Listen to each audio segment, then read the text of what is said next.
Dear students, this is Praveen Kumar Agrawal from Management Department, Rotary Institute of Management and Technology, Chandosi, welcomes you in today's lecture of Business Organization. In today's lecture, we will discuss about the modern business concept. What is the concept of modern business and what are the different characteristics of modern business? यानी कि आज के topic में हमें study करना है कि modern business का कॉन्सेप्ट क्या है।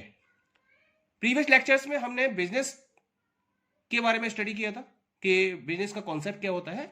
आज हम एडवांस बिजनेस या मॉडर्न बिजनेस के बारे में बात करेंगे। मॉडर्न बिजनेस की रिक्वायरमेंट क्यों है? Because time have changed and business have had to evolve new features to help them survive and thrive in the new and dynamic world we live in. जैसा कि हम आज के सिनेरियो अगर बात करें तो आज के हिसाब से टाइम चेंज हो रहा है। ये एक बहुत डायनेमिक वर्ल्ड है जहां कॉन्टिन्यूस वे में चेंजेस हो रहे हैं। कस्टमर्स की रिक्वायरमेंट बहुत तेजी से चेंज हो रही है, नए नए फीचर्स को ऐड किया जा रहा है। तो बिजनेस को भी क्या करना पड़ता है, इन पर्टिकुलर चेंजिंग नीड्स को ध्यान में रखते हुए अपने पर्टिकुलर पैटर्न को चेंज करना पड़ेगा और उसके हिसाब से उन्हें नए फीचर्स ऐड करने होंगे जिससे कि वो डायनेमिक चेंजेस डायनेमिक वर्ल्ड के अकॉर्डिंग अपने आप को चेंज कर सके और कंज्यूमर्स की नीड्स को फुलफिल कर सके। If a business is to position itself for success in the modern world, it has to learn how to structure its mode of operation to easily adapt to meet the needs of the modern customers.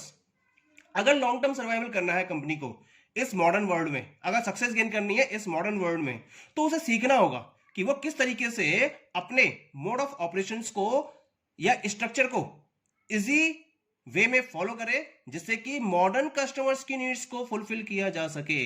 जब आप modern customers की need को focus करते हुए अपने pattern में, अपने structure में, अपने मोड ऑफ ऑपरेशन में चेंज करते हो तो वो बिजनेस क्या बन जाता है? वो बिजनेस मॉडर्न बिजनेस कहलाता है।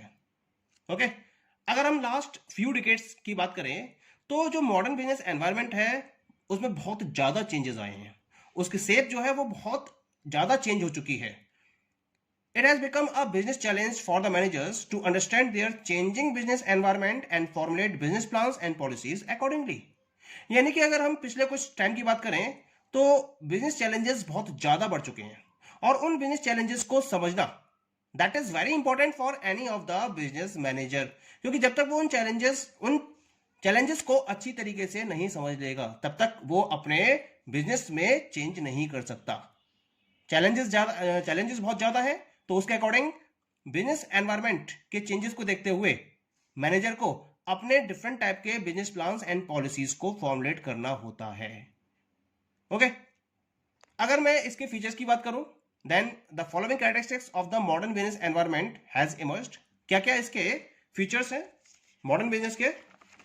इसको मैंने एक चार्ट के मीडियम से रिप्रेजेंट किया है। यहां पर just have a look over the chart. This is modern business environment. इसके मैंने 7 पर्टिकुलर फीचर्स यहां डिफाइन किए हैं। The first one is diversification, second one is globalisation of business, third one is change in customers needs and taste and preference, fourth one is intense competition, fifth one is bulk size of business, sixth one is emergence of international organisation and seventh one is change in distribution channel. ये सारे factors हैं जो modern business environment के under में आते हैं, यानी कि वो बिजनेस एनवायरनमेंट को ड्रास्टिकली चेंज कर रहे हैं। पहले बात करते हैं डाइवर्सिफिकेशन की। पहले क्या था कि एक ऑर्गेनाइजेशन ने अपने बिजनेस को स्टार्ट किया और वो उसी पर्टिकुलर बिजनेस को आगे तक बढ़ाती चली जाती थी। था क्या कि उसमें रिस्क बहुत ज्यादा था, क्योंकि एक बिजनेस को आप फॉलो कर रहे हो, अगर कोई भी इनवर्स कंडीशन आती है या कोई डाइवर्स कंडीशन आती है तो उस केस में क्या होगा? उस एडवर्स कंडीशन में आपको ज्यादा से ज्यादा लॉस उठाना पड़ सकता है। तो उस रिस्क को कम करने के लिए डाइवर्सिफिकेशन के कॉन्सेप्ट को फोकस किया गया। यानी कि अब कोई भी एक बिजनेस हाउस किसी एक पर्टिकुलर बिजनेस को रन नहीं करता, वो क्या करता है? अपने पैसे को डिफरेंट बिजनेसेस में डिवाइड कर देता है और अपने ऑपरेशंस और अपने रिस्क को डाइवर्सिफाई कर देता है। अब रिस्क एक बिजनेस का नहीं है, अब वो रिस्क डिफरेंट बिजनेसेस पर डाइवर्सिफाई हो चुका है। हो सकता है एक बिजनेस फेल हो तो दूसरा उसको कवर अप कर सकता है, तीसरा उसको कवर अप कर सकता है, चौथा उसको कवर अप कर सकता है। तो यहां पर जो फेलियर के चांसेस हैं वो क्या होते चले जाते हैं? कम होते चले जाते हैं। और आज के डेवलपमेंट के टाइम पर, आज के डायनेमिक वर्ल्ड में डाइवर्सिफिकेशन को मैक्सिमम ऑर्गेनाइजेशंस फोकस कर रही हैं। Next one is globalisation of business.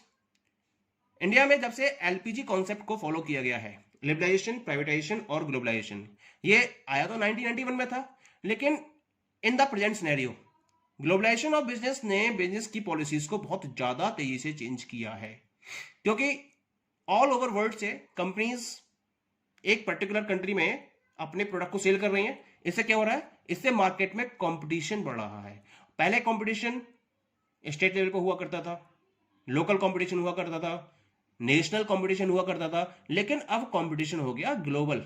और उस ग्लोबल कंपटीशन की वजह से आपको क्या करना पड़ेगा, अपने पॉलिसीज और प्रोसीजर्स में इस तरह से चेंज करना पड़ेगा जिससे कि आप इंटरनेशनल, नेशनल लेवल पर भी और इंटरनेशनल लेवल पर भी कस्टमर्स की नीड्स को सेटिस्फाई कर सको, तब जाकर आप सक्सेस को गेन कर सकते हो। Next point is change in customers taste and preference. जैसे जैसे टाइम आगे बढ़ रहा है, क्योंकि मैं डायनेमिक कस्टमर्स की बात कर रहा हूं, और डायनेमिक कस्टमर्स वो कस्टमर्स हैं जो लेटेस्ट टेक्नोलॉजी पर बेस्ड प्रोडक्ट्स को परचेज करने में मैक्सिमम लेवल तक इंटरेस्टेड होते हैं। पुरानी टेक्नोलॉजी पर वो बिल्कुल फोकस नहीं करते, क्योंकि परचेजिंग पावर बहुत ज्यादा है आज की डेट में। तो परचेजिंग पावर ज्यादा होने की वजह से कस्टमर्स लेटेस्ट टेक्निक और टेक्नोलॉजी के प्रोडक्ट्स को परचेज करने में मैक्सिमम लेवल तक इंटरेस्टेड होते हैं, क्योंकि टेस्ट एंड प्रेफरेंस बहुत तेजी से चेंज हुआ है। तो ये रिक्वायरमेंट है मार्केट की कि कस्टमर की मॉडर्न बिजनेसेस इस टेस्ट और प्रेफरेंस में जो चेंज हुआ है उसको प्रॉपर्ली आइडेंटिफाई करें और उसके अकॉर्डिंग डिफरेंट टाइप के प्रोडक्ट्स को डेवलप करें और उनको कस्टमर्स को अवेलेबल कराएं। Next one is intense competition, क्योंकि नंबर ऑफ फर्म्स लगातार बढ़ती चली जा रही हैं, ग्लोबल लेवल पर भी फर्म्स आ रही हैं। ग्लोबलाइजेशन का कॉन्सेप्ट हमने स्टडी किया तो डिफरेंट ऑल ओवर वर्ल्ड से डिफरेंट फर्म्स क्या कर रही हैं, इंडिया में आकर ऑपरेट कर रही हैं। एक एग्जांपल लेके चलते हैं। और फिर नेशनल लेवल की फर्म्स भी हैं, फिर लोकल लेवल पर भी फर्म्स हैं, स्टेट लेवल की फर्म्स भी हैं। तो डिफरेंट फर्म्स किसी एक पर्टिकुलर प्रोडक्ट को बना रही होंगी तो ऑटोमेटिकली नंबर ऑफ फर्म्स क्या हो जाएंगी, उसमें ज्यादा हो जाएंगी। और जब नंबर ऑफ फर्म्स ज्यादा होंगी तो हर कोई अपने प्रोडक्ट को बेस्ट लेवल तक सेल करने के लिए एफर्ट्स करेगा। इससे क्या होगा, कंपटीशन बढ़ जाएगा। और उस कंपटीशन में अगर आप अपनी पोजीशन को सस्टेन करना चाहते हो तो उसके लिए आपको क्या करना पड़ेगा, मॉडर्न कस्टमर की रिक्वायरमेंट को समझकर उसके अकॉर्डिंग प्रोडक्ट्स को डेवलप करना पड़ेगा और उनको अवेलेबल कराना होगा। Okay, next one is bulk size of business. आज के सिनेरियो में बिजनेस हाउसेस सबसे ज्यादा फोकस करते हैं कि प्रोडक्ट को बल्क साइज में डेवलप किया जाए। सबसे बड़ा फायदा क्या है इसका, जब कोई प्रोडक्ट मास लेवल पर डेवलप किया जाता है तो उसकी कॉस्ट पर यूनिट क्या होती है, कम से कम होती है। और कॉस्ट पर यूनिट जब मिनिमम हो जाएगी, यानी जितना बल्क साइज होगा प्रोडक्शन का, कॉस्ट पर यूनिट उतनी ही कम होती चली जाएगी। क्या फायदा हुआ इससे, ऑर्गेनाइजेशन प्राइस के बेसिस पर मार्केट में फाइट करने की पोजीशन में आ जाती है। That is the benefit of this policy. Next one is emergence of international organisation. International organisations का इमरजेंस हो चुका है आज की डेट में। जैसे ग्लोबलाइजेशन बताया मैंने आपको कि बिजनेस का ग्लोबलाइजेशन हो गया। जब बिजनेस का ग्लोबलाइजेशन हो गया तो इंटरनेशनल लेवल पर भी ऑर्गेनाइजेशंस क्या कर रही हैं, डिफरेंट कंट्रीज में मूव कर रही हैं। इससे क्या हो रहा है कि आप नेशनल लेवल पर जो प्रोडक्ट्स अवेलेबल करा रहे हो उनको इंटरनेशनल लेवल के प्रोडक्ट से फाइट करना पड़ रहा है। क्योंकि इंटरनेशनल लेवल पर अगर प्रोडक्ट की क्वालिटी बहुत ज्यादा अच्छी है, बेस्ट है, तो आपको भी अपने प्रोडक्ट की क्वालिटी में उसके अकॉर्डिंग चेंज करना होगा। That is the requirement of the modern business. Okay, and the last one is change in distribution channel. Distribution channel का मतलब होता है कि जिसके थ्रू आप गुड्स को कंजम्पशन प्लेस से या पॉइंट ऑफ कंजम्पशन से पॉइंट ऑफ परचेजिंग तक अवेलेबल कराते हैं। अब पहले ट्रेडिशनल चैनल्स को फॉलो किया जाता था, आज भी उसको बहुत ज्यादा फॉलो किया जाता है। ट्रेडिशनल चैनल जैसे होलसेलर्स हैं, डिस्ट्रीब्यूटर्स हैं, रिटेलर्स हैं, इनके थ्रू कस्टमर्स तक गुड्स को अवेलेबल कराया जाता है। लेकिन मॉडर्न बिजनेस में पैटर्न बहुत ज्यादा चेंज हुआ है। आज की डेट में मॉल, सुपरमार्केट्स, एक्सक्लूसिव शोरूम्स, ये सारे कॉन्सेप्ट्स डेवलप हुए हैं जिसके बेसिस पर मार्केट में प्रोडक्ट को अवेलेबल कराया जा रहा है। तो इस पर भी फोकस करना बहुत ज्यादा जरूरी है। Okay, so this is all about the modern business environment features. Okay, now we move to the next topic. This is difference between business and profession. Business और प्रोफेशन में क्या डिफरेंस होता है। बिजनेस की बात करें, बिजनेस का मतलब होता है earn profit by supplying goods and services. और जबकि प्रोफेशन की बात करें, प्रोफेशन का मतलब होता है एडवाइस और सर्विस रेंडर्ड बाय वन और a group of persons which does not include manufacturing और सेलिंग ऑफ गुड्स। यानी कि जब मैन्युफैक्चरिंग की प्रोसेस में इन्वॉल्व होता है कोई भी हाउस, तो उसको हम बिजनेस का नाम देते हैं, जिसका पर्पस क्या होता है, गुड्स और सर्विसेज को सप्लाई करके प्रॉफिट को अर्न करना। जबकि प्रोफेशन क्या होता है, प्रोफेशन में एक पर्टिकुलर पर्सन एक्सपर्टाइज नॉलेज को गेन करता है और उसके थ्रू डिफरेंट टाइप की सर्विसेज को प्रोवाइड करता है। ओके, हमें इनके बीच में डिफरेंस स्टडी करना है, तो कुछ पॉइंट्स ऑफ डिफरेंसेस हैं इनके बीच में। क्या क्या पॉइंट्स ऑफ डिफरेंसेस हैं देख लेते हैं एक बार। पहला पॉइंट है डिफरेंस इन एजुकेशनल क्वालिफिकेशन। पहले बात करते हैं प्रोफेशनल्स की। तो प्रोफेशनल्स को एक स्पेसिफाइड एकेडमिक क्वालिफिकेशन गेन करनी होती है किसी भी पर्टिकुलर प्रोफेशन को प्रैक्टिस करने के लिए। जैसे अगर कोई लॉयर है तो उसको एलएलबी की डिग्री लेनी होगी, एलएलएम की डिग्री लेनी होगी। अगर कोई डॉक्टर है तो उसके पास एमबीबीएस या एमडी की डिग्री होनी चाहिए, तब वो अपनी प्रैक्टिस को फॉलो कर सकता है। जबकि बिजनेसमैन को किसी भी पर्टिकुलर स्पेसिफाइड एकेडमिक क्वालिफिकेशन की रिक्वायरमेंट नहीं होती है। ओके, नाउ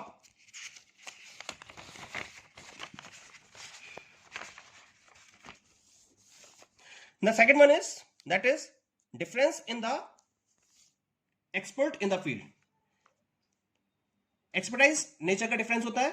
बिजनेसमैन को बिजनेस की फील्ड में किसी भी तरीके की एक्सपर्टाइज नॉलेज की रिक्वायरमेंट नहीं होती है, जबकि प्रोफेशनल को अपने प्रोफेशन में एक्सपर्टाइज नॉलेज रखनी होती है। जैसे डॉक्टर है, डॉक्टर के पास अगर एमबीबीएस और एमडी की डिग्री नहीं होगी तब तक वो एक्सपर्टाइज नॉलेज को गेन नहीं कर पाएगा। Okay, next one is difference in personal attention. Businessman अपने बिजनेस के अफेयर को मैनेज करने के लिए किसी को भी अपॉइंट कर सकता है, जबकि प्रोफेशनल पर्सन को सारी ड्यूटीज पर्सनल लेवल पर परफॉर्म करनी होती है। डॉक्टर का वर्क केवल वही पर्टिकुलर डॉक्टर ही देख सकता है, वो किसी और के थ्रू उस पर्टिकुलर वर्क को सर्विस को फॉलो नहीं किया जा सकता। Next one is difference in reward और रिटर्न। बिजनेसमैन के पॉइंट ऑफ व्यू से बात करें तो प्रॉफिट उसका रिवॉर्ड होता है डिफरेंट टाइप की बिजनेस एक्टिविटीज को परफॉर्म करने के लिए। लेकिन जब हम प्रोफेशनल पर्सन की बात करेंगे तो वही रिवॉर्ड फीस के फॉर्म में फॉलो किया जाता है। इसका मतलब fees is the reward for rendering professional services. Next one is nature of work. Business involves providing goods and services to the society in exchange of money. ये इसका काम होता है। बिजनेस का काम होता है सोसाइटी को उसकी नीड के अकॉर्डिंग डिफरेंट टाइप की गुड्स एंड सर्विसेज को प्रोवाइड करना इन एक्सचेंज ऑफ मनी। जबकि प्रोफेशनल पर्सन का काम क्या होता है, या प्रोफेशन का काम क्या होता है, providing personalised attention, expert opinion and services to the society. Clear. Next one is capital investment. अगर हम किसी बिजनेस को फॉलो करते हैं तो बिजनेस के नेचर और उसके वाइडनेस के लेवल पर हमें पर्टिकुलर अमाउंट को इन्वेस्ट करना होता है। लेकिन अगर हम प्रोफेशन की बात करेंगे तो प्रोफेशन में किसी भी पर्टिकुलर प्रोफेशनल वर्क को स्टार्ट करने के लिए बहुत कम अमाउंट की रिक्वायरमेंट होती है, और बिजनेस में यही अमाउंट क्या होती है, बहुत ज्यादा होती है। Next one is risk. Business का एक एसेंशियल एलिमेंट है, यानी कि अगर आप बिजनेस रन कर रहे हैं तो रिस्क ऑटोमेटिकली उसके साथ में एसोसिएट हो जाता है। नेक्स्ट वन इज, हाँ, जबकि प्रोफेशन की बात करें तो प्रोफेशन में बहुत कम रिस्क होता है, क्योंकि ये आपकी एक्सपर्टाइज नॉलेज पर डिपेंड कर रहा है। तो इसी वजह से बिजनेस के मुकाबले रिस्क प्रोफेशन में बहुत ज्यादा कम होता है। Transfer of interest. अगर मैं बिजनेस के ट्रांसफर या टाइटल की बात करूं तो बिजनेस के केस में ऑनरशिप का टाइटल ट्रांसफर किया जा सकता है, लेकिन उसके लिए कुछ फॉर्मेलिटीज आपको कंप्लीट करनी होती हैं। लेकिन अगर मैं प्रोफेशन की बात करूं तो प्रोफेशन में ट्रांसफर ऑफ इंटरेस्ट पॉसिबल नहीं है, उसके लिए एक्सपर्टाइज नॉलेज गेन करनी ही होगी। अगर दूसरा बंदा उसको फॉलो करना चाहता है तो उसको भी एक्सपर्टाइज नॉलेज गेन करनी होगी। यानी कि अगर डॉक्टर का बेटा है तो उसको डॉक्टर बनना ही होगा, तब वो डॉक्टर के लेवल पर सर्विसेज को प्रोवाइड कर सकता है। इसमें टाइटल ट्रांसफर नहीं होता है। Okay, next one is code of conduct. अगर मैं बिजनेस की बात करूं तो बिजनेस में कोई भी कोड ऑफ कंडक्ट प्रिस्क्राइब्ड नहीं होता है, जबकि प्रोफेशनल्स को कोड ऑफ कंडक्ट फॉलो करना होता है। जिस पर्टिकुलर प्रोफेशनल बॉडी को उन्होंने ज्वाइन कर रखा होता है या जिस प्रोफेशनल बॉडी से वो रिलेट करते हैं, उसमें जो कोड ऑफ कंडक्ट प्रिस्क्राइब्ड है उस कोड ऑफ कंडक्ट को फॉलो करते हुए उन्हें अपनी वर्किंग या सर्विसेज सोसाइटी को रेंडर करनी होती हैं। Okay, Thank you.